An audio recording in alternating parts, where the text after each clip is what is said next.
Hey, when have the last time you seen unity amongst our people like this? Shit, I ain't, nigga. What happened to the city of Oakland? What happened with used to be Black Panthers, real strong community involvement? Where has the city gone? I don't know. That's a good question.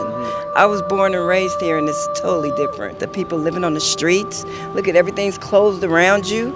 I mean, it's nothing. Talk to me. Hey, real quick. Talk to me. Man, we love it up out here, man. You know what I'm saying? We need to see this right here. You know what I'm saying? This like the Black Panthers. So, yeah, we like this up out here. You feel me? We never thought we'd see this out here, bro. We watch it on the video. We see it. We never thought it's like some movie shit. We are going to be united. We must begin to develop, number one, and this is the most important thing we can do as a people. We must first develop an undying love for our people. Our people. Our people.